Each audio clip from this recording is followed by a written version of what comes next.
What does really good chemistry feel like? The unspoken feeling where you feel that magnetism or draw towards someone else. Whether you're heterosexual or gender fluid, could be someone of the same sex or the opposite sex, you feel some sort of resonance. Another word for resonance might be a vibration or an energetic or a frequency, but most people call it a vibe, and that somehow makes it sound much more understandable in its nature. But what is it that creates it? That good chemistry, that feeling that you just want to be around someone all the time. You like everything they have to say. You also find them attractive. You want to be physical with them. Well, there are a few kinds of chemistry to begin with. We have sexual and intimate chemistry. This is what most of us are familiar with. We've got chemistry in the workplace where you get along famously with one of your coworkers. Then, of course, there's partnership chemistry where things just gel with another person, whether it's a sport or a hobby. And then you've got perhaps the most benign form of chemistry, which is what I think most of us encounter on a daily basis when we come across someone who is pleasant. There's just something about them. They've got a way, or they're charismatic. They have a way with people, the gift of the gab. They have a certain way of talking that we find attractive. This is, in fact, one kind of chemistry that you can work on and build with almost anyone. So let's discuss that one first, because this is available to everyone, whether or not someone likes you or not, and whether or not they want to sleep with you or not. Over the course of this podcast, I'm going to introduce you to 20 concepts, and this is the first one. It's the idea of being a pleasant and agreeable person. Someone who's likable, someone who's fun to be around, someone who's enthusiastic or passionate about what they do or is connected to their life. You could possess any one of those qualities and people will generally find you likable, affable. People will generally find you to be someone who's pleasant to be around. And someone who's pleasant to be around often attracts others to want to be around them. And that feels like good chemistry. It feels like they're a great person. A person like that can uplift people who are upset, depressed, hurt, in a different state of mind. They can bring someone up to their energy level just by being awesome. And that in itself can create good chemistry. Everyone's wired a little bit differently. So of course there are going to be some people who really admire or like others who go against the grain or who rebel or who don't follow the rules. You actually heard someone like that on the last interview. There's a whole group of people who are turned on and excited by these things, the naysayers, the contrarians.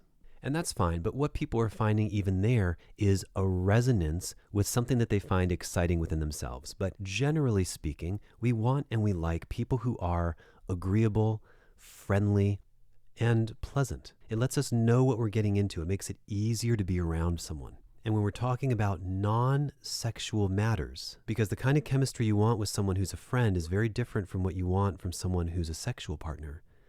When you're with someone who's a friend or an acquaintance or just someone who's really great to be around, we crave that pleasantness, that safety, that ease. We crave how good they can make us feel. If you don't know what I mean, consider any time that you've ever gone into any restaurant, any store, gotten on the phone with any customer service rep, and how many times have you found yourself almost in a battle or an argument before you've even said two words? That the person in front of you or on the phone is so unbelievably disagreeable, so unpleasant that they can't help but ruin your experience. And no matter how nice you are, especially if you've tried that tactic, it doesn't seem to work. They are just going against it all. Now, is that how you want to experience life when you have trouble with something that maybe you purchased or you need to return or exchange or you want to purchase, you want to give a company money and you're dealing with someone who makes the whole thing unpleasant? No, of course not. We want pleasantness. It doesn't mean you're a doormat by any means. It doesn't mean that you'll do anything someone says, but there's just an energy that isn't weird or strange or creepy or odd. And when most of us present ourselves this way, because anyone can still have negative qualities or a shadow side or be a not so friendly person to be around, but when we present ourselves with our best foot forward, good energy, a positive vibe, even a smile, friendly eyes, it makes a big difference. I have a client, and for her it's extremely important, it's very important to me as well, for sexual partners to have friendly eyes, a way that when you look at them, they don't seem to have malintent. There doesn't seem to be malice or something that they're trying to take from you. So, how do you create chemistry from nothing? In a social context without sexuality? Be awesome. Being awesome, being great, being helpful, resourceful, kind, not eager to please, not eager to placate. People can smell that from a mile away. But truly, you might even say serving others. It's a very strong word. Tony Robbins uses it a lot. He believes as humans, it's one of the most powerful things we can do for others around us.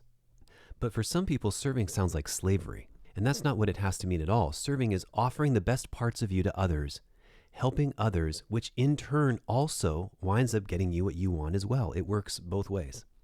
Having a certain amount of agreeableness, a certain amount of conscientiousness, a willingness to help, a willingness to not be lazy, to be kind, to be good, to be resourceful, or to be able to listen to someone with your full attention and presence, to really be there for them, or if you're smart or intelligent or witty or funny, all these qualities lend themselves, when mixed with confidence, which you might think of as a freedom to express yourself and show how you feel in a clean and positive way. All of these things lend themselves to creating chemistry from nothing. And you could do it with man, woman, child, grandma, grandpa, anyone on the planet. They can see it instantly and feel a resonance, a sense of well-being, a feeling of being uplifted, a kinship, a liking, or what you might even call rapport. Not sticking to a script, showing empathy, using words that the person you're talking to uses, letting the person know you're listening, nodding, paying attention, listening well. These are all things that are going to put you in rapport with someone else. Well, what does it mean? The definition of rapport is a close and harmonious relationship in which the people or groups concerned understand each other's feelings or ideas and communicate well. Even just good rapport can give a good sense of chemistry. The definition of chemistry, on the other hand, or better said, good chemistry, well, there's various psychological, physical, and emotional symptoms of having good chemistry, but it's been described as a combination of basic psychological arousal combined with a feeling of pleasure. There's one more definition we need to talk about here, and that's attraction. And that's because more often than not, people confuse or purposely mingle attraction with good chemistry, and they are very different things. Our working definition of attraction is the action or power of evoking interest, pleasure, or liking for someone or something, or a quality or feature that evokes interest, liking, or desire.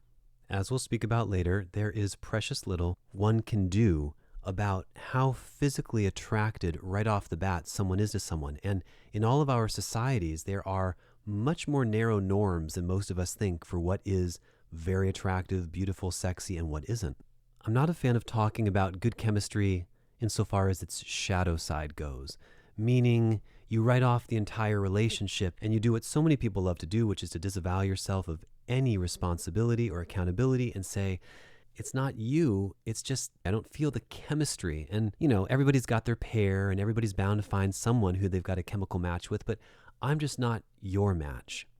It's an interesting way of saying, I'm really not attracted to you, or I would never go for someone like you. That's different. And I'm not a fan of saying to someone, oh, I just don't feel the chemistry, when really you just don't like the way they look.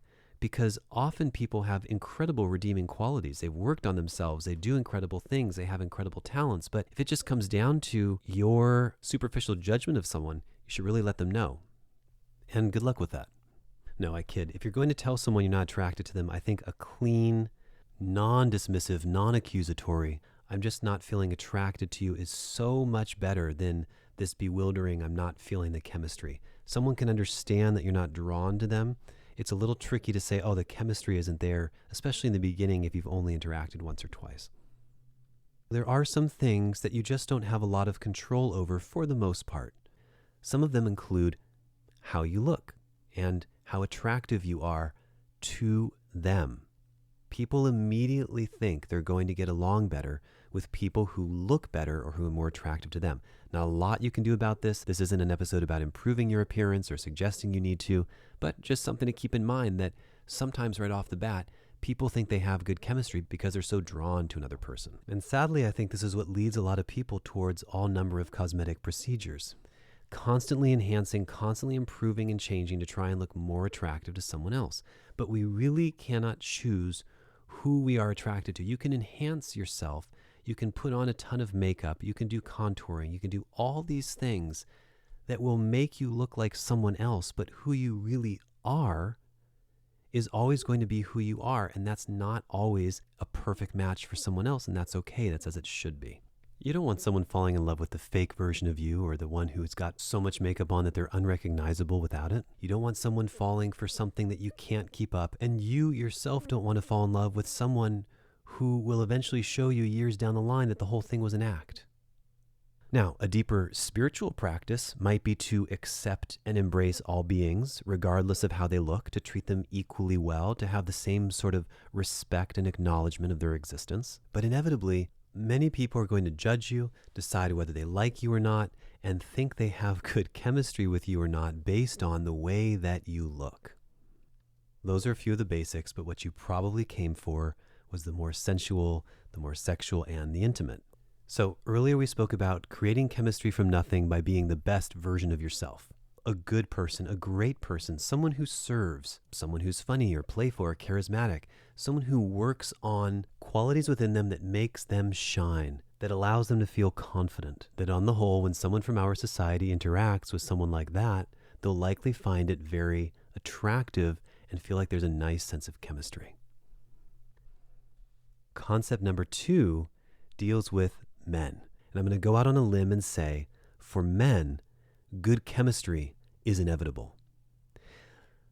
For men, it's highly unlikely that if he finds you sexually attractive or physically attractive, and you're nice to him in any way, shape, or form, that he's going to think anything other than that you both have good chemistry. And that's because he's highly sexually attracted to you. And then if he can make you laugh or smile or thinks that he is somehow influencing you as a woman in some way, then therefore he's going to believe you are a possible mate. He's going to believe chemistry is there. And granted, this is a very base way of looking at things, but for most people, this is true. For most people on the planet, it's going to be, does she shine on me? Is she giving me attention, being friendly? Am I sexually attracted to her? If she's attractive, the answer is most likely yes. And so therefore, this is also why I feel that men often get themselves into situations that they don't want to be in, specifically because they let attraction get in the way and they mistake it for good chemistry. Now, aware, conscious, awake men, of course, these brothers, yes, they're looking for something more. And even though I believe everyone can be hypnotized by women simply based on their appearance, almost everyone, conscious, awake men will hopefully be looking for something deeper as well before basing their decision on jumping into a relationship with someone on whether or not they have that physical chemistry. And we're going to talk about this later. You almost never hear from men expressions like, wasn't feeling it. She just doesn't get it. Yeah, it just wasn't there. More often than not, it's, can I fuck her? Can I get with her? Can I sleep with her? And then beyond that, it's, did I find her attractive? Am I drawn to this person? And I think it's challenging for a lot of people to get past, well, she's nice, kind, sweet. By the way, I think those are outstanding qualities. Kindness and sweetness are very rare these days. But a few extra qualities beyond attractiveness to make her the mother of your children. Oh, I think she'd be a great mom. She's so beautiful. So the takeaway here for men is to recognize, what are you using as your criteria to decide whether or not you have good chemistry with someone? For women, it's really important that you understand that that's going on with men because you believe, on the other hand, and we're going to talk about this in depth later, that the magic, the fireworks, the sparks, the serendipitous occurrence of a chance meeting, you think this all just sort of happens and there's nothing you can do about it. So I'm suggesting that when it comes to chemistry, a feeling, a connection that you can really get along with someone well or enjoy them sexually, that this can happen a little differently and be created. And listen, everyone loves that intoxicating, swept off your feet feeling of falling in love. I love it. I've been there. Hopefully you've been there too. Here, it often does feel like this just came out of the blue. You weren't expecting it. Someone just appeared in your life out of nowhere, probably when you were wearing no makeup and just in your sweats. Suddenly, you can talk to each other for hours. You can't get enough of each other. You want to spend 24/7 together. The guy can't believe it either. Of course, sensations like that of falling in love or finding your one or having a crush, yeah, that's very special. But consider that being really attracted to someone and having really good chemistry can be isolated occurrences, and they can cross-pollinate as well. So one doesn't necessarily beget the next, though it is usually a prerequisite for there to be some level of attraction before good chemistry ensues. So good, hot, sexy chemistry, something that I'm suggesting can happen between almost anyone with the right conditions, and can absolutely be created from almost nothing. This is different than the sensation of falling in love or finding someone attractive. It could be that you have it with your life partner, or the person you have a crush on, or the person you're head over heels with, but it could be the case that you don't have good chemistry with them at all, but you do have it with a perfect stranger or someone else, and we're going to keep exploring why that is.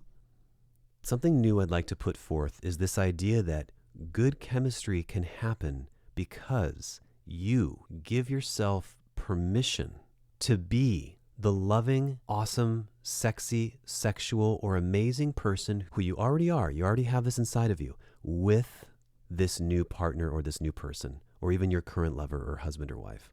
It's the idea of letting yourself go there, letting yourself do it. It's already there within you. You're already capable of it, but you're giving yourself permission to be that way. If you can remember a time when you were really in love with someone or you cared greatly for them, how you acted, how you responded, how you felt with them, and what you let yourself do when it comes to expressing love or showing affection. You gave yourself permission to be that way. You allowed yourself to open. They aren't opening you, but you're using them as your excuse to be that amazing, wonderful, loving lover. So what if you let yourself go there with someone else, or with more people, or with someone beyond the one person who was able to give you that feeling in your past?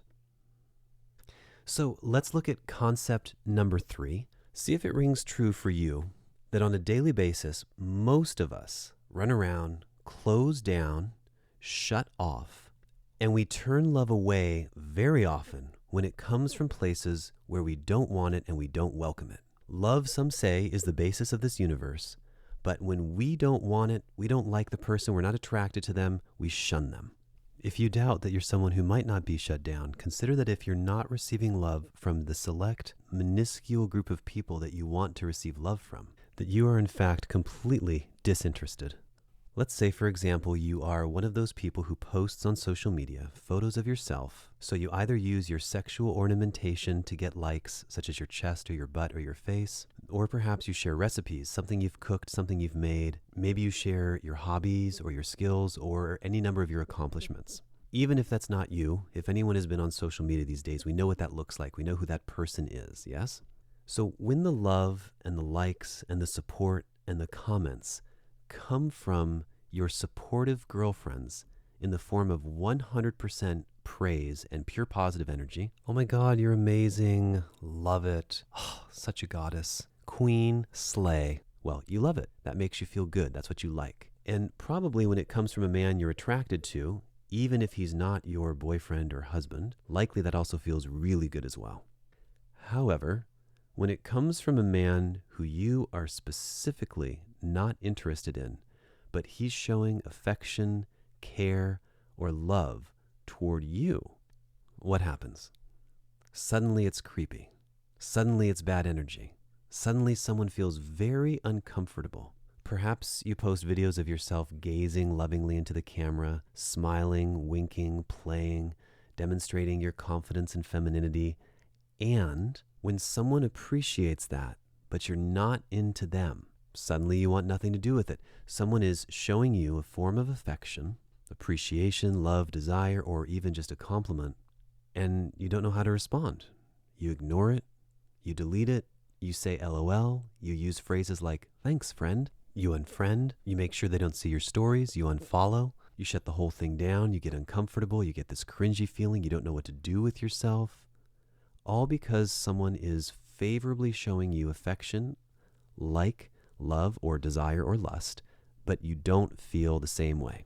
So what is all that? And before I go on, I'm not talking about people who are obnoxious and disgusting and gross and writing inappropriate comments. I just mean when you're getting attention from someone that you're just not into. Well, in one sense, it's very much like being shut down to love unless it comes through the tiny pinhole of a channel of those who you want it from, unless it exclusively comes from one channel in the way you like to receive it, or that you know how to receive it. So this awareness can be extremely powerful if you'd like to explore this next concept. Concept number 4, the X factor. Earlier we were talking about giving yourself permission to be the same loving person that you were with someone in your past. So take a moment to remember one of your exes, someone who you really loved during the golden era, the phase where everything was perfect. The very beginning, the first few months, the places you went, the way you felt, that magic that you shared with one another. You can even remember a few of them if you'd like. Better still, remember the times, the places, how you kissed them, how you touched them, how they made you feel. When things were going really, really well, did you have a favorite song? Did you have a special way of talking to each other? A cutesy way of interacting, a baby language, certain funny words you shared that didn't exist?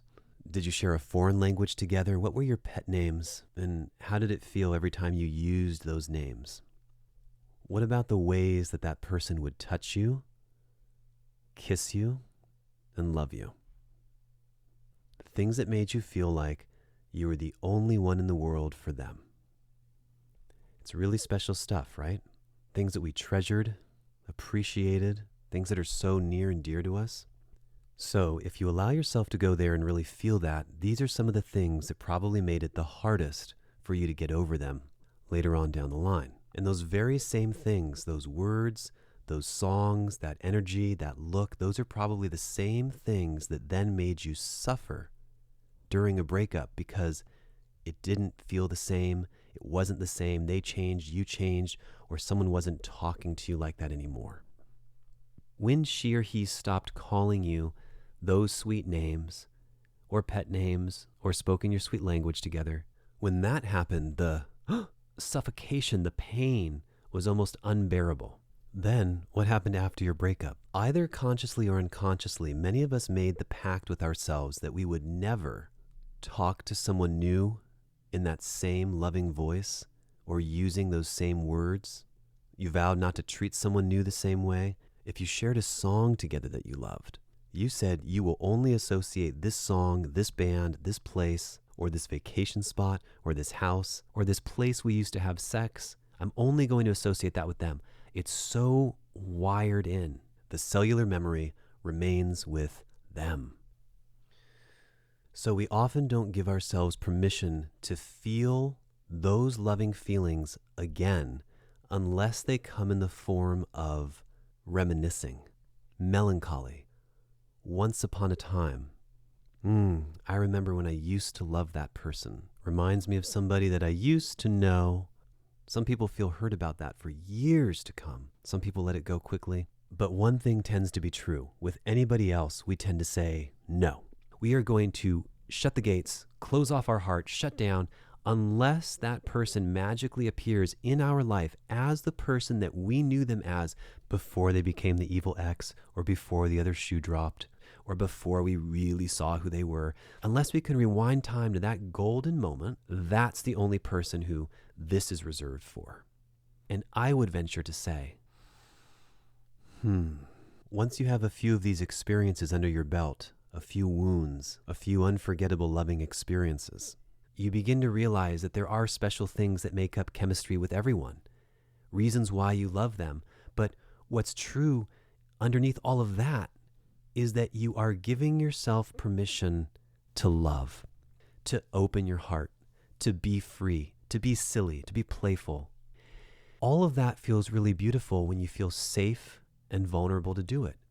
But then once you experience it with someone, you don't want to do it with anyone else in that particular way. This concept, for those who are bold, for those who are willing, who no longer want their heart and emotions tied to some event in the past, for those who want to step outside of what they knew as love before. If you've moved on from these relationships, say you've had 3, 4, 5, 7, or it's just been a very long time since your last one. Maybe it's been a long time since you've thought of them or been with them, and you've let them go. if you don't have strong trauma around him or her, if they aren't a big trigger for you? What if you had the audacity to consider sharing some of those beautiful qualities with your now partner? The way you kissed them, the way you touched them, the way you adored them. What if you started to demonstrate or show those qualities to someone new or the person who you are in bed with right now? What if you gave yourself permission to open your heart back up? What if you asked your current partner to love you the way you actually want to be loved, remember being loved, or enjoyed being loved by someone else? What if you told them the special way that you actually like being kissed? Can you reactivate it? Can you feel it again? Can you give yourself permission to do it? Can you actually allow yourself to feel the joy you used to feel while you create chemistry with your now partner from thin air? You know, if you listen to this podcast for a while, you know that we speak a lot about loaded words, money, power, sex. This is concept number 5. We all think that we understand the definition of these things, but we all use them in a radically different way. Chemistry is another one of those words. Not only does no one talk about what it is, we all just assume that we know exactly what it is and that it's the same for everyone, as if everyone's having the exact same experience. In my countless conversations with women over the years, I hear a lot of similar responses and comments on the subject. Number 1, very few people can define what chemistry is. What makes it happen with one person and not with another? And why? Most people have a total inability to discern all the different kinds of chemistry, the differences between attraction, sexuality, chemistry, etc. What chemistry actually means to you, how it works. People, but especially women, tend to feel, nevertheless, that they are masters, experts of knowing what good chemistry is and if it's there or not. And you know this because likely in your life you've found yourself using sweeping statements such as, oh, well, when you know, you know. It's just there. It is what it is. I don't want to argue about it. I know best. I'm not feeling it. It's not there. Even though we've only exchanged 3 text messages on this online dating app, I am 100% certain that I'm not feeling it, so let's never talk again. You know, when you know, you know. I don't know how I know or why I know, but I know it's not there with you. You can't fight it. You can't force it. You can't make it happen. You're trying too hard. Also, I'm a complete expert in knowing when someone is trying too hard and just the right amount. So correct me if I'm wrong, but this pretty much encapsulates what you've heard for your entire life from women with regard to chemistry. Now, we got to be careful there because women, yes, are masters of creating sexual attraction, sexual desire, giving a look or a glance to make a man feel instantly responsive to her, although frankly, it doesn't take much. That is a whole different story, and there can be a lot of excess in that. The push-up bras, the eyelashes, the dyed hair, the heels, the miniskirts, the outfits. Creating sexual desire is a very different thing than having good chemistry with another person. Do you agree? So I submit to you that very few people know how to create chemistry or to make it happen because we've got this underlying belief that it's either there or it isn't. You don't get to look at it, you can't choose it, you can't study it, you can't even talk about it really. And usually, almost 90% of the time, these facts are revealed to us by a woman letting us know that it's not there. But I'm of the opinion that if you believe all of that, then you might just be sorely mistaken. Let's clear up a few obvious details in concept number 6. You got to know that there are always going to be people who you are just flat out not attracted to.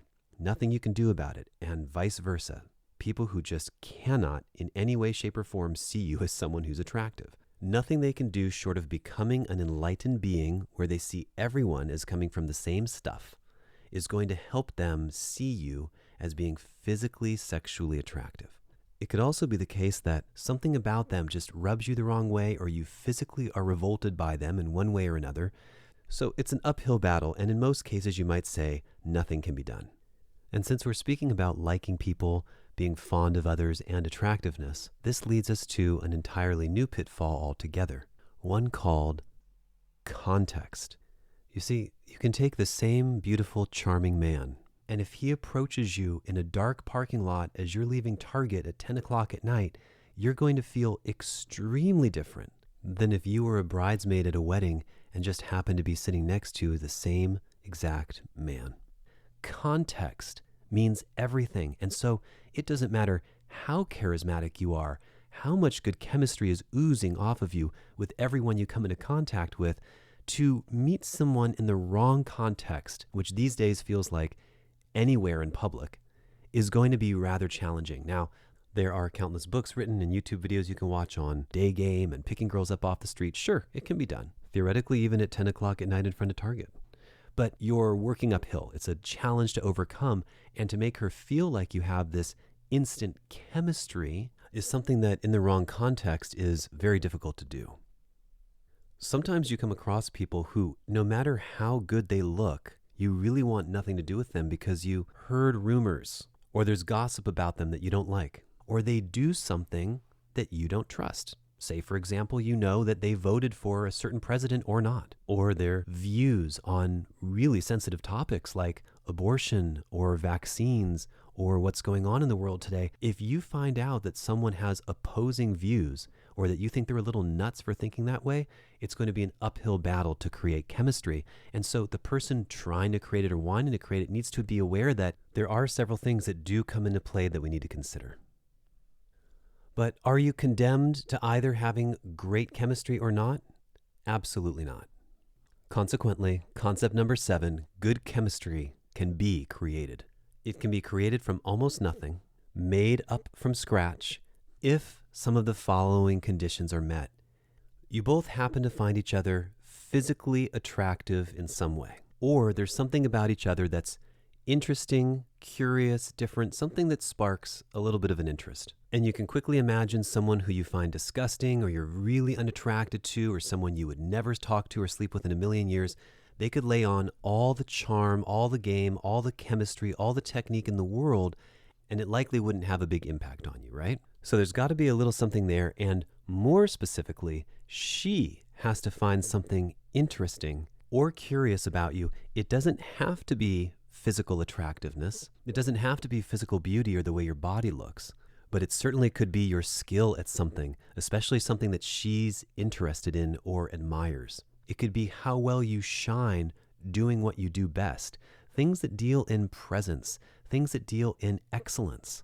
And I think this is why a lot of these things are difficult to pull off in public places when you meet at the supermarket, at a park, walking down the street, because you have nothing to show except for the way you look, and the nervousness of the situation for most people is going to be so unbearable, the fear of rejection, the fear of being rejected harshly or being publicly humiliated, that your body language is likely going to look like a total disaster.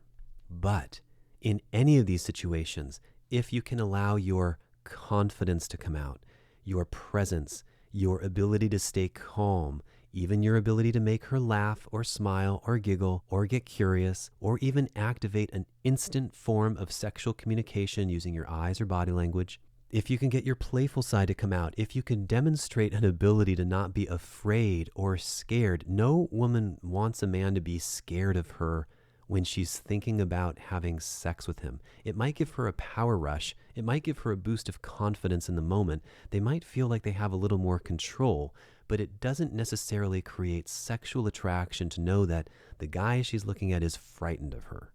You put Chris Hemsworth A on the left and Chris Hemsworth B on the right, and Chris Hemsworth A is shy, quiet, can't hold a conversation, his voice cracks, he looks down, his body language is soft. And you look at Chris Hemsworth B, who's standing confidently tall, looking you up and down, flirting with you, smiling, being moderately funny, even just mildly amusing. Who's more interesting? Who are you going to convince yourself that you have good chemistry with?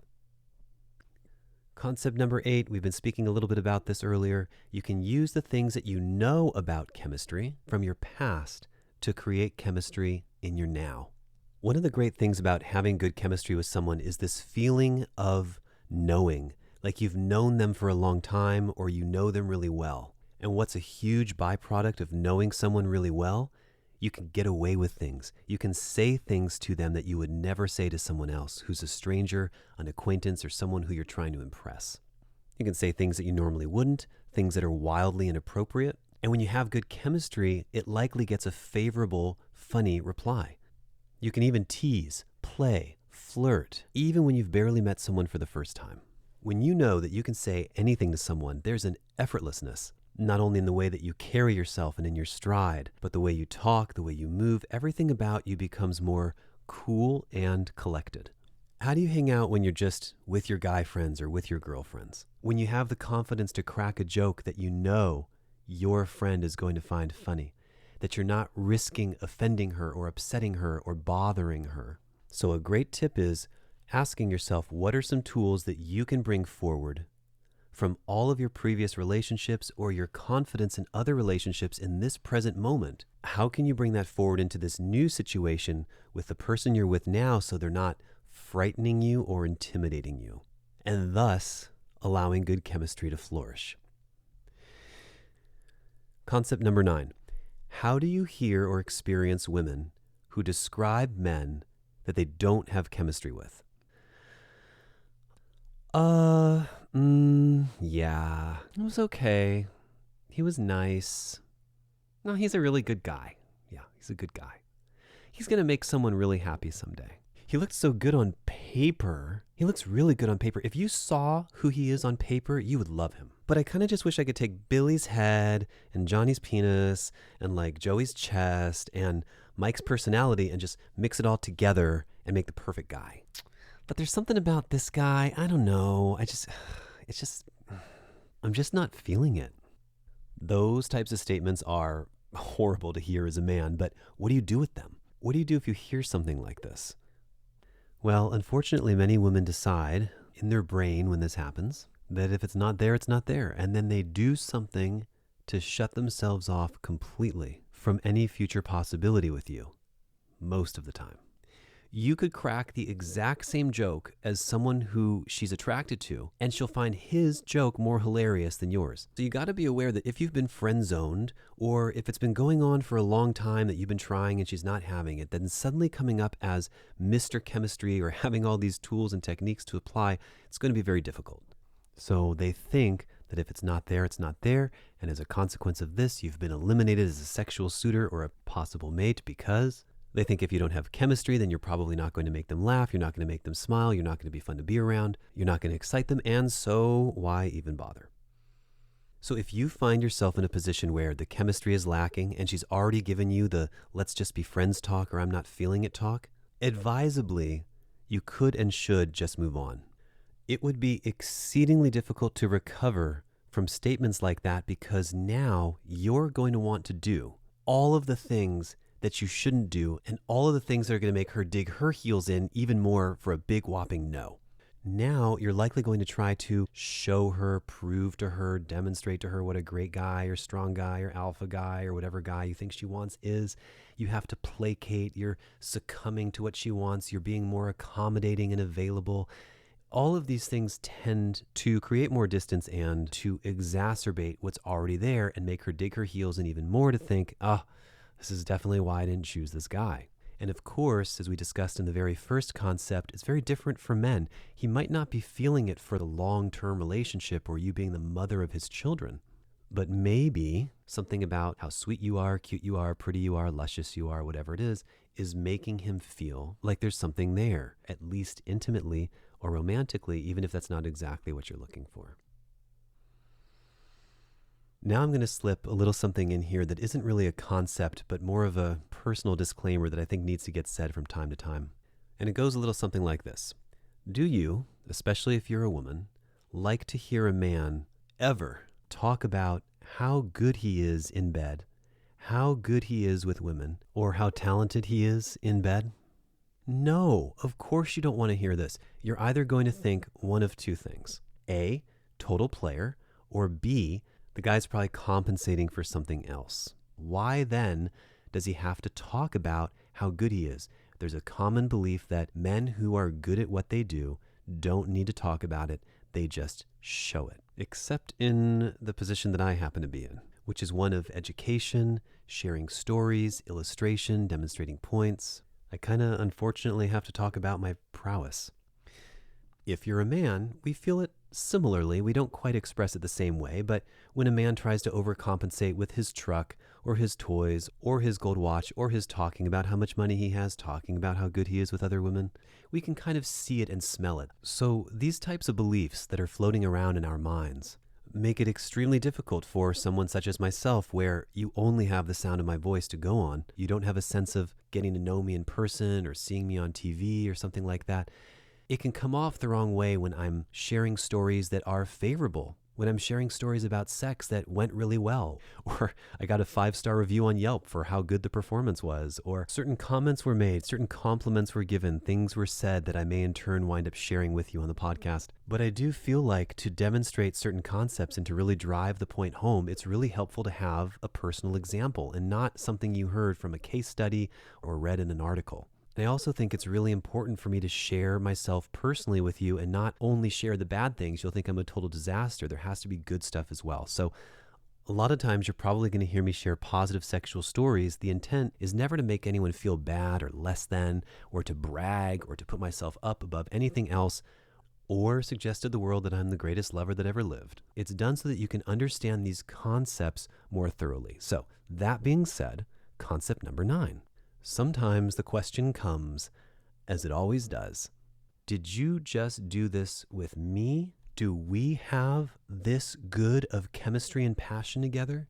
Or can you do this with every girl? Well, right off the bat, this is probably not going to benefit my dating life in the slightest, but for the benefit of everyone listening, the fact of the matter is, once you feel confident in yourself, in what you're doing, in taking care of someone else, in seeing what works, in noticing the qualities that you have and how people respond to them, when you know how to make someone else feel wonderful, special, connected, enchanted, loved, yeah, you technically can do this with anybody. You technically can elicit a beautiful response from anyone because, after all, you're sharing love. But I know the ladies nonetheless are all saying, aha, I knew it. I knew he was doing this with everybody. No, I'm not doing it with everybody, but I can do it with anybody. Anybody who is a willing participant and wants to have that kind of an exchange with me. So you can have very basic, mediocre sex.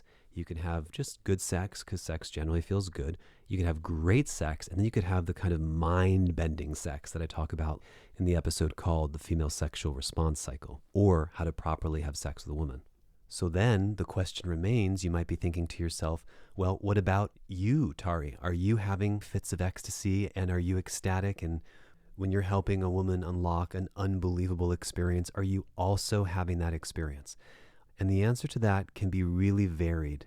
Sometimes I feel like I'm leading something, I'm showing someone something, I'm giving them space to feel and enjoy their body and mine. And that can often require focus, precision, sometimes even trying not to come, repetition. It can even feel at times like I'm doing cardio or burning calories. But all of these elements I'm describing are something called concept number 10, holding space.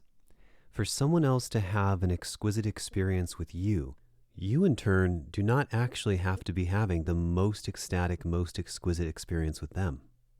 You can be doing what's called holding space for them to enjoy themselves, for them to have an incredible experience, and for them to feel it. Very on trend right now to talk about holding space. Everyone thinks that they're able to hold space for others, or they appreciate the way someone held the space, but how many people are actually doing it consciously and with integrity? To me, what holding space for someone means, there are a couple ways to look at it. Number one, the absence of doing a lot of annoying things, talking too much, focusing too much on yourself, being selfish, trying to come, having sex just for yourself, trying to get there, trying to achieve a certain outcome, trying to force or get her to come. These are all things you'd want to leave out when you're holding space for someone. What does it look like when you're doing it right? It feels like being present, connected, loving, open, receptive, soft, interested, curious, playful, sweet, energetic, frisky. All of those things can be ways of holding space. Sometimes you don't even have to do anything at all. You simply have to be there. And when you're just being there with full attention, that can create one of the most intense kinds of sexual attraction from your partner. All that being said, absolutely there can be times where I'm also feeling as ecstatic, as euphoric, as turned on, as excited. And of course, those are some of my favorite moments to share with a woman. So then you might be wondering, well, what do you think makes the difference between whether you have an experience that's really hot and electric for yourself with her versus having an experience where you're just there for her, even though you both want to be doing it? Personally, I think it comes down to one of two things. It does come down in some part to physical attraction, to me looking at this partner and feeling some form of deep interest or excitement or intensity because of how I feel when I look at her. Or it can also be my ability to highlight in my own brain things that I find attractive about them. Enter concept number 11. You could have everything going wrong in your life at this moment. Everything can be wrong with someone. You might not think you care for them at all, but if you can focus so purely on the one thing that is working, you can actually completely let go of the rest. You can have incredibly connected experiences with someone just by focusing on the one thing that you like about them. Now, granted, I don't recommend going around, as I've said in previous podcasts as well, sleeping with someone that you just find attractive because they have a nice mouth or a nice pair of breasts or a nice butt. Certainly, as a man, these things are very difficult to ignore, but you're going to get much further when you enjoy much more of the person than simply a physical attribute. One final note on this, you can be attracted to someone, you could find someone to be incredibly gorgeous or hot and still have bad sex or not have good chemistry. Finding someone physically attractive does not mean that the sex or the intimacy is going to be good. What does it mean then to say you can do this with anybody? And when a woman asks you, do you do this with everybody, or do all the girls respond this way to you, or does everyone always give you what you want? How do you create that with other people? Well, in my opinion, as we spoke about earlier, it does have to start with some sort of curiosity and physical attraction. Even though I'm sure it's happened in the past where maybe someone thought they weren't attracted to me and then over time decided they were, or they initially judged wrong and then decided they had a sexual connection with me. I'm sure that happens, but I don't find that very interesting or attractive. For your ego, it could be attractive to have someone judge you, perhaps even harshly initially, and then all of a sudden decide they want to have sex with you because you showed them a different side of you, or they thought you were boring, and then suddenly they saw you were exciting, or they thought you were bland, and then they realized you were really funny, or they thought you weren't all that interesting, and then they realized you had a very dynamic social life and connected to a lot of people and knew a bunch of people. Or they didn't think you were that attractive with your clothes on, but once they come off, they see everything. There's all number of reasons why someone could change their mind, and you might think that that feels really good. But I do a lot of talking about where we are sort of post-Me Too movement, where sure, those can be interesting experiences, but for your own safety and protection, especially if you're a man listening to this, do you want to go turning people who don't actually like you or aren't actually attracted to you, or maybe might not have spoken to you at all, into potential sex partners? I'm sure still for some men that sounds interesting. But my preference and recommendation is to really pay attention when you have a little something to go off of, a little spark, a little curiosity, some eye contact, some attention, something that's there where you don't have to be picking up the pieces from a negative experience. So it doesn't have to mean chemistry, but the attraction or the energy is there. Concept number 13, a very lucky number. Now, this might be controversial to say, but I do have a belief that it's far more likely that women will feel that chemistry is just unfolding, it's just happening, it's just there, than men will. I'll even go so far as to say that I think men believe that there's got to be a little bit of manufacturing going on here, a little bit of pre-thinking, preempting, preparing, and action. So, for instance, two people cannot just be sitting on the beach with their masks on, and some magical unseen force is just causing them to feel incredible chemistry for one another. Maybe some force could bring them together or cause them to meet, but to make them have hot electric chemistry, that's usually not possible without a little bit of manufacturing. Somebody has to actually do something non-verbally, verbally, energetically, synergistically, right? Right? Even if you believe in magic, even if you believe in fairy tales, even if you believe in fairies and knowing, if you believe in falling in love at first sight, and even if you believe in serendipity, if you're just passing each other in a car or walking right by each other on a crowded street and no one does anything, unless you're just an incredible empath and you're totally in touch with outer body experiences and you have hypersensitivity and awareness of those all around you, okay, fine. But it should be obvious to you by hearing these examples. The likelihood that you're going to feel hot, electric chemistry with someone is, simply put, unlikely. All of this to say that usually someone has to do something and then someone has to respond back to it for that game to begin, for that electricity to build, for there to be energy. And in order to do that, someone has to make a move, especially, hear this, especially if the other person is sitting around believing that it happens on its own, it's all magical, it's totally unspoken, it's there or it's not, and they're completely just surrendering to the process. And of course, let's not confuse sexual attraction, which really isn't a choice, with chemistry. So, if you can agree that without talking to someone, looking at them, interacting with them, breathing them in, looking at their body language, making out with them, if you can agree that without doing those things, you don't feel chemistry, then it follows, and it's very likely for you to agree, that somebody has to do something. There has to be a way of interacting with the other person. And if you believe that, then you know that it takes some involvement. And the involvement, the way you go about doing it, is the reason why it's possible to create chemistry rather than having it just be there. See where we went with that? So, make no mistake, you can look off into the distance and see some beautiful round breasts dangling, or a man's chiseled chest or V shape in his bathing suit, and get a hit right to your lower chakras that says, oof, I need to take care of this. But chemistry, that ability to get on with one another, to say things that the other person understands, to be present with them, to tease them and have banter, or to connect with them in a deep, profound, loving way, or to have great cuddles, or to have something that's really, really special that brings you two together, you've got to do something to create that.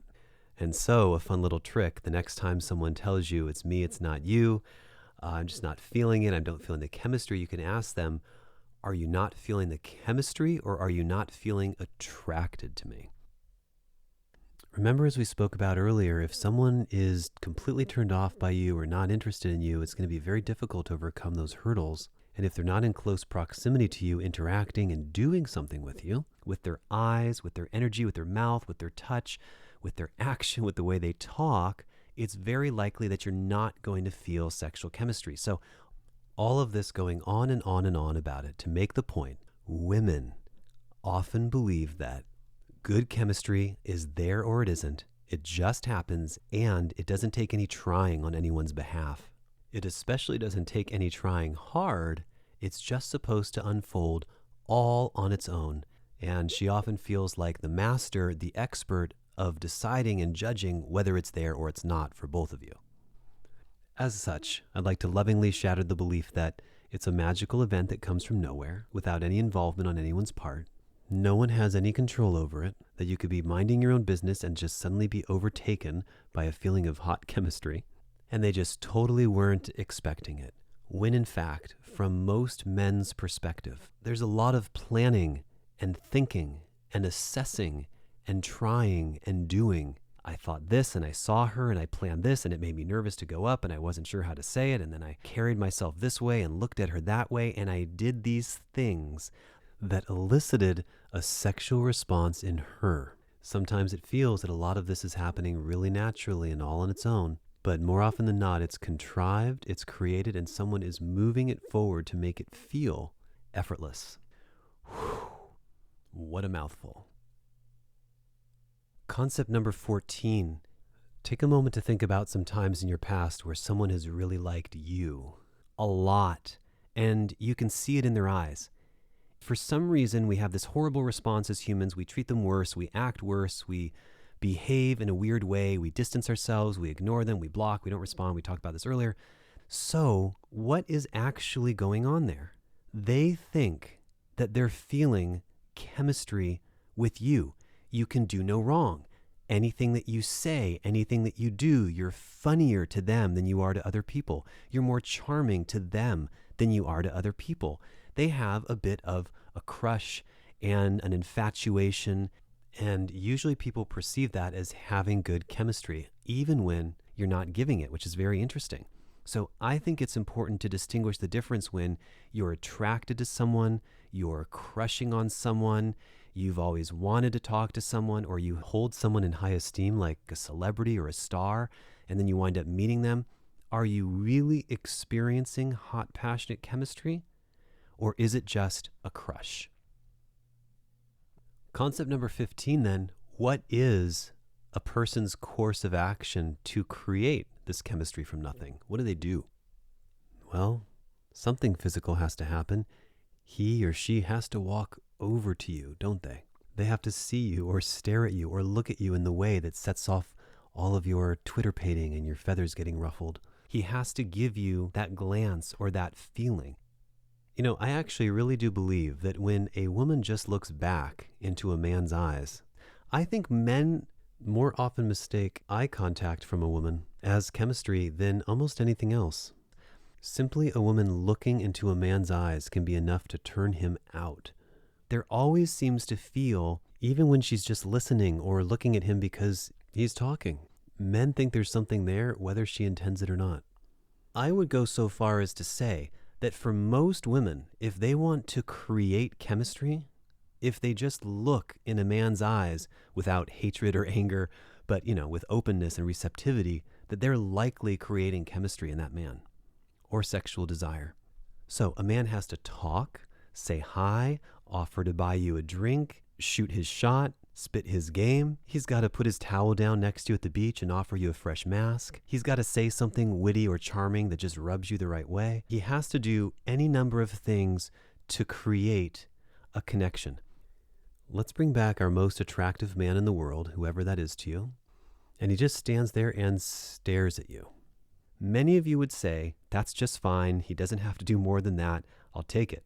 But really think, if he just stood there and looked blankly at you, not with a penetrating, furtive gaze, not with sex appeal and charm, but just looked for more than 5 minutes, at some point would you not also ascribe the quality of being creepy or weird, or certainly not what I thought he'd be in person, to him? Furthermore, if he was really reserved and shy and quiet and couldn't hold eye contact or constantly looked away or had a high-pitched voice that often broke when he spoke to you, would you esteem the person in the same way? So it's the way a man goes about doing these things and a woman's receptivity towards him. Is she open to it? Is it that time of the month? Is she feeling really stressed? Is she having a rough day? Is she really needing attention today? Is she feeling down and out? Is she feeling super confident? Does she not want to meet people? Does she? Depending on her random mood from any number of possible emotions, that will dictate whether there's a connection. That's my belief on how it works, maybe even most of the time. There are always exceptions. I love believing in magic. I do believe in these very chance encounters and things just unfolding effortlessly and everything coming together so easily, and you cannot believe how much you had to say to each other when you had nothing to say to the last person you spoke to. I get it. But the big takeaway here is action, action, action. Even if the action isn't much, but it's the right look of the way someone's standing there and looking at you, or the right approach, or their body angle, they have to do something that makes you say, oh, wait a minute. Women know this. You get approached all the time. You get so much attention. You love attention, but you don't want too much attention, but only the right kind of attention. So remember, a perfect stranger in the parking lot at Target at 10:30 at night gives you some positive, loving attention, and you shrug it off. You go, no, you're reaching for your can of mace. This is inappropriate. There's boundaries here. He should know better. Just because this is the only time in his life he's ever going to see me, this man should keep 50 feet away from me. But then, you know the story. One fated evening, you're at a warm gathering with a group of girlfriends. There's a nice atmosphere, a fire, you're having a glass of wine, the feeling's right. And the same guy from Target, who your friend's been talking to you about all night, she says he's such a great guy. He does da-da-da, and you say da-da-da-da-da-da, and she says da-da-da-da-da, and you say, oh, da-da-da-da-da-da, damn. And suddenly, you think that there's a connection, some chemistry based on concept number 16, context. Who is this new, confident, sexy, mysterious guy? I'm so curious about him. It's a different story, a very different context. He approaches you in line at Whole Foods, you bump into him at night in Target, and nothing would have happened, but because the context works, suddenly there's some curiosity. So number 16, for chemistry to work, I feel like there has to be a little spark or curiosity and a touch of attraction, and also the context has to be right for her. Men, for the most part, we are ready to meet women whenever. It doesn't matter what our hair looks like, how we went out of the house, how we were feeling, who we were getting over for the most part, unless it was really, really raw or fresh. We are walking out of Target 10:30 at night in a dark parking lot, and a lovely, sexy, beautiful woman comes over to us and says, oh, hi, I just had to come over and say hi and tell you how attracted I am to you. Can we spend some time together right now? You had better believe if that man is single, and for select men across the planet, if he's not single, they will be clearing their calendar with the quickness. And the chemistry for him is going to be banging. You meet in a dark alley, even better. You bump into each other in a gas station, no problem. You meet in the back of a building where all the garbage is being taken out, perfect. Wow, what a great story to tell your guy friends. I know I'm making broad strokes. I'm making some generalizations. I'm minimizing some things and maximizing others a little bit. Most of these things, though, you'll find will hold true in your day-to-day interactions. For number 17, we're going to explore the two types of chemistry.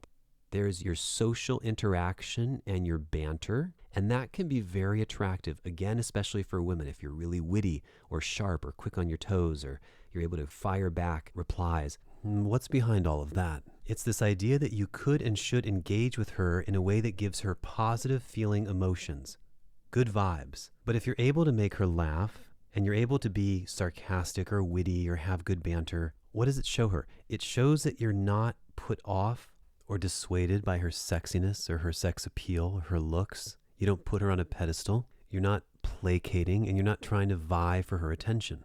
You can have chemistry because of how you interact with her. And so that comes from confidence in doing so. Confidence that you are a person of worth, a person of high value, you have something to offer, and you've got a sense of humor to boot. Boom, you could be in with chemistry. But then, and this would be the second type, you have the chemistry when it comes to intimacy, sex, touch, connection. We were talking earlier about how you might spark chemistry with someone who you don't really know. You don't know if they like you or not. Maybe you think they friend-zoned you. And I suggested some form of confident interaction. Well, another form of chemistry can also be generally reserved for someone who you have a little bit of energy with. You know they like you a little bit. There's a curiosity there. You have permission, and that is touch. And just like that, we bleed very easily into concept number 18. The way you touch someone. Are you soft and gentle and connected? Are you firm and grabby? Are you stabby in the way that you poke at her? Are you stubby? Are you gross? Are you loving and connected? Can she feel your masculinity or your femininity through your touch? Can she feel both? There's a lot to be said simply by how you go about putting your hand on someone's shoulder, holding someone's face, putting your hand on their leg or their arm, giving them a back rub, and how can you make that feel electric? And then, of course, we have concept number 19, eye contact. Now, you might be wondering to yourself, why isn't the kissing concept on here? And you would be right to feel that way. The kissing concept is actually located in another episode called How to Properly Kiss, which I strongly recommend listening to, because without a doubt, the way you use your mouth, the way you position it, how you use your tongue, how quickly or softly, how you press your lips against someone else, all of that will massively contribute to your sexual chemistry. But now, without further ado, number 19, equally as important but easier to apply, eye contact. The way that you engage with your eyes with your partner, how you look at them. One of the best tips or pieces of advice I can give you when it comes to eye contact is, big surprise, being present. There's so many ways to go about this, but not being intimidated by your partner, not deferring your gaze, not looking down, not pulling eye contact away first. There's a lot of do nots when it comes to eye contact. It's really nice to penetrate her with your gaze when it's welcome, not looking too malicious or malevolent, not looking like you want to hurt her, not looking scary. These are things that take practice because women do love the intensity. They love the excitement. They love knowing when they like you that you want to have them or that they don't know what you might do to them. And all of that excitement can build up with eye contact. So it's interesting to find the line between lust, love, and then avoiding the extreme emotions, such as most of the time not wanting to look too dangerous. It might even be something you practice in the mirror, or if you have someone who's willing to workshop it with you, explore it together as a couple. Because otherwise eye contact can typically fall into one of two undesirable categories. Very timid, afraid, scared, deferring. Number two, sometimes it can feel like you want it too much, you need it too badly, and you're too easy or eager. Women actually don't want things, or don't want men, I should say, that are too easy, believe it or not, because easy is every other man that they bump into. Maybe having things come easy is fun in terms of lifestyle and quality of life, how women conduct their lives, but when it comes to sex and their mates, oftentimes they don't want to think to themselves, well, they like thinking to themselves, I can have him, I can have him, I can have him, but for the actual action to take place, for them to move forward and say, yes, I'm going to choose this person, some women really love to work for it. Others love the attention, but don't want to take any action on it and don't want you to take any action on it. They love for you to not give away the whole store, not make it obvious that you would buy anything for them, do anything for them, say anything for them, that you hold your own power. Again, this kind of comes back to confidence. Let me give you a little more perspective on this, especially if you're a man, because I think this point's really going to drive it home. This has no prejudice towards anyone who's gay or homosexual, but it's just an excellent, excellent example for men to understand not just how we work as men, but how women feel in our presence when we don't do things that they find arousing. Have you ever interacted with, come across, or been in front of another man, you know he's gay, and you know in no uncertain terms that he likes you and wants you? You got a look or a stare or a glance, and you felt something right away that made you feel, most likely if you're straight, very uncomfortable. So I'm sure this is an interesting thing to ask you to even think about, but have you ever gotten that ping of anxiety or discomfort right in the pit of your stomach, or nervousness when you saw how obvious it was? Have you gotten uncomfortable when you saw how intense that desire was? What did it make you feel? How did you want to respond? Did you want to leave right away? Did it make you feel confrontational? Or did you think to yourself, oh, maybe this is something I need to explore? What came up? Excitement, anger, fear, concern, worry, freaked out, worried for your safety? Some combination of all of the above? Have you ever passed by someone, noticed he was checking you out because his smile was just ear to ear? I mean, you knew without a doubt this guy was looking. But the smile was so big and his intentions were so obvious, it was so clear what he wanted that it was hard for you to even be friendly or say hi back. You didn't quite know what to do with yourself. Now, of course, people listening, we're all going to have mixed reactions. But I think a common response for people who generally aren't too concerned about stuff like this is that for most people, it's likely going to make them feel uncomfortable. Uncomfortable in some way. Well, this is how guys are, but more importantly, guess what, guys? This is exactly how women feel. When men look at them, stare at them, gawk at them, it can often convey that feeling, or like they want it too badly, or like they're 100% available, or like they're ready to go right now. And so it also happens when you use eye contact in a way that's way, way too obvious. If you'd like to clean this up, here are a few things you can try. Number one, don't smile too big. It's a sad thing to say, but if you've never seen someone before and you meet eyes and you give them the biggest smile you've got, it can be both intimidating or a turnoff, or also oddly and unfortunately, it can give women the sensation of what the hell are you looking at and what the hell do you want? And I use strong language because in today's society, a lot of people have this either very threatening or very threatened countenance. They're looking for the problem. They're expecting there to be something wrong, and sometimes even an enormous smile can convey that. Now, not everybody, when you pass by a grandma or a small kid, sometimes it works wonderfully, but typically in the dating realm, someone kind of in your age range, it's not very good. Number 2, the tiniest hint of a smile, the smallest one you can muster, a half a smile, a tiny uplifting of your lips, can often be very disarming and not threatening when you meet someone for the first time. Number 3, the tiniest parting of your lips, although that's a little advanced and I'd recommend some one-on-one coaching for that. Number 4, occasionally, a cock of the eyebrow.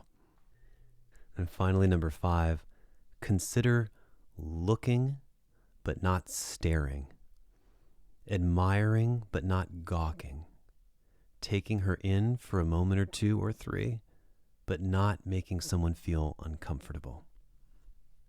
So to summarize, we've got your confidence, the way you interact with someone. We have your physical touch, how you lay your hands on someone when you have permission. We've got kissing and everything you do with your mouth. And then, of course, all the different ways to use eye contact.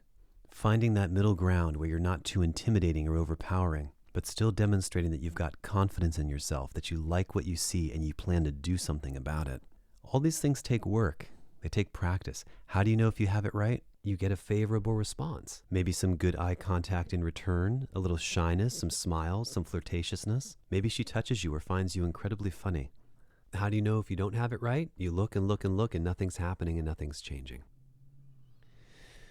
All right, let's wind things down with perhaps one of the most important concepts of the episode. And this is interesting because a lot of women will say, I just wasn't feeling it before they have any kind of physical chemistry with the person or even contact, and sometimes in cases where they haven't even seen them or met them or video chatted with them before.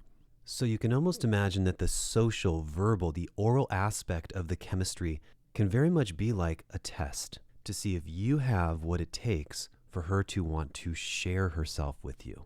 Now, I'm not a fan of putting people into those types of hierarchies where men have to, shall we say, prove their worthiness or prove that they're worth it for her to share herself with. Because number one, in my opinion, if you have to go about proving yourself to anyone, you're going about things the wrong way, regardless of your gender. And number two, men, aren't you worth it as well? Don't you have incredible redeeming qualities? You don't just want any woman on the planet to be able to live with you or have children with you or even just have incredible sex with you, right? But there is something to that because ultimately, who makes the final choice? We know it's always going to be her. A woman is always the one who lets you in. So I'm not a big fan of proving yourself and placating and justifying and begging and all of that. But the fact of the matter is, you will need to do some things, whether they come naturally to you or you're doing them intentionally and with purpose, that allow her to say, welcome in. So then, sexually speaking, how do we create this live sexual chemistry from nothing? And you might think that just because someone wants to have sex with you, coming from the place of, say, just pure physical attraction, for instance, that you're in. This might very well be a trial period, a one and done. People could be doing it for different reasons and different times of the month and different desires. It doesn't necessarily mean that you're going to have incredible chemistry with them. I mean, I can think of several times where I thought things would go really well with someone. I was physically attracted to them. I was looking forward to it. But after doing it once, I discovered, oh my gosh, we aren't on the same page here. And that's no matter how easy it was, how much it was offered, and how willing she was. Sometimes it just happens. There's not good chemistry. Let's wrap this episode up with a little fun. Let's say you're going to have sex with someone. You know you're going to. You want to make a good impression. You don't just want to be someone who, for instance, made him or her come. You want to be memorable. You want to repeat it. You want to experience good chemistry. Well, let's not kid ourselves. Obviously, the best way to go about doing that would be to work one-on-one or two-on-one with me in sunny San Diego, getting all that super secret and advanced goodness that you can't find anywhere else, including on this podcast. That's definitely the accelerated route, but let me give you a few delicious nuggets in the meanwhile. Have you ever had one of those dreams where you absolutely know you're going to have sex with someone, where sex is inevitable? It's guaranteed and your confidence is nearly through the roof? Do you know that feeling where there's this unbridled pull toward the other person? Doesn't matter who it is, if you know them or not, if you've seen them before or not. Have you ever experienced that? And if you haven't in a dream, have you felt that in person with someone else? That feeling where you can't get enough of them. Something electric happens when you get near them and you want to kiss them or suck on them or give them all of your love or just get into it. What's happening to you in those moments? How are you carrying yourself? And in the real world, what are a couple of things that you can do one-on-one with someone to convey your confidence, your certainty, your desire, your lust, your love? What can you do to ramp the energy and the chemistry up? Well, the best secret, the best tip, the best thing I can give you, no matter who you are, is to tell you to use your own presence, your energy, your way of being, to show the other person you're confident, you're adept, you're going to take very good care of the other person. You want to be able to show them that you want to have them or be with them or ravish them. Something that deals with the way you are holding yourself and carrying yourself. We could do an entire episode on presence alone. Are you aware of how you use your own energy, attunement, body language, how you stand, how you carry yourself, what intention you're putting forward? And of course, eye contact, the way that you're looking at your partner. Are you looking at them with uncertainty or dislike or disgust or mistrust or anything other than, oh, I've got to have you, or I love you, or I want you, or this is going to be so good? Presence is one of those interesting things that you can talk about, you can describe, but if you don't work on it or practice your own, you could say vibrational countenance, you could say your own energetic, you could say your vibe, your way of being, your energy towards the other person, and of course that translates to your body language, the way you're breathing calmly,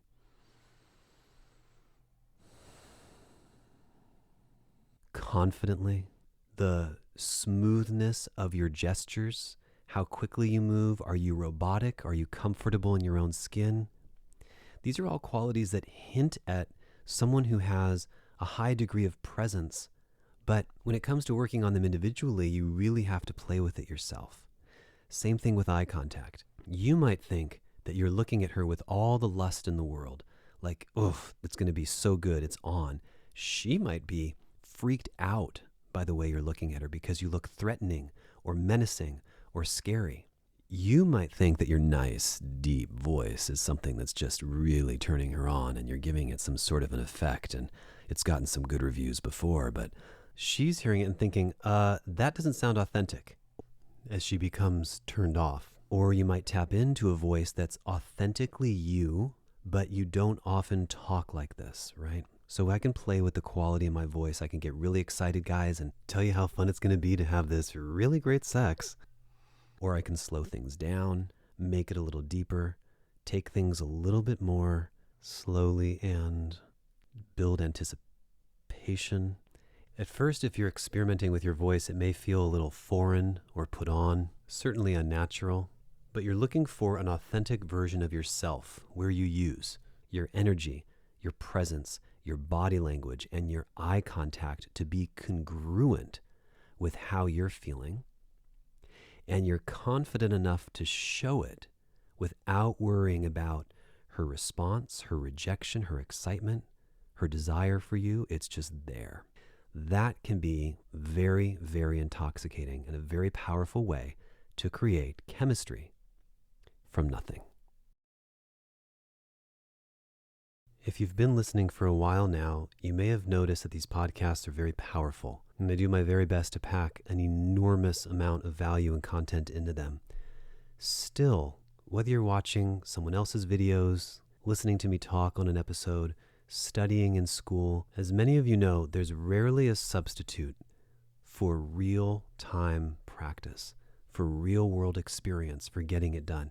And so that's why I encourage you, if any of this seems foreign, you want to get better at it, you heard everything I said in this episode, but it's still not making sense or still not working for you in your relationship, you're struggling with women or with your own life, quality of life, you're having a hard time getting your man to open up or give you what you want, or you're having a difficult time asking for what you need, even if you're interested in some of my other concepts such as luxurious minimalism, interior design, an extraordinary quality of life, cooking, that's when you want to consider getting some closeness coaching for you or you and your partner. You can work one-on-one with me individually, even if you're with someone, or we can do sessions together as well. The hard thing about all of this is if you're a secret listener, you know, everybody needs this. Everyone needs a new sexual education. We're expected to know it. We're expected to just divine what our partner wants and feels, regardless of how our previous partners have treated us or what they've shown us. And it's hard. Not only that, but if you're involved with a woman, for the most part, she likely does not want to role play with you or have you guess and experiment. Maybe if you're a man, you feel like, oh, this is insulting. I should know this stuff. And it's really important to give ourselves permission and understanding that we don't. It's not innate. It's a learned skill like anything else. And if you put your focus and attention on it, you can really change your life. You can change your sexual life. So I look forward to hearing from you if you're single or you and your partner soon. And I hope you all have a wonderful weekend.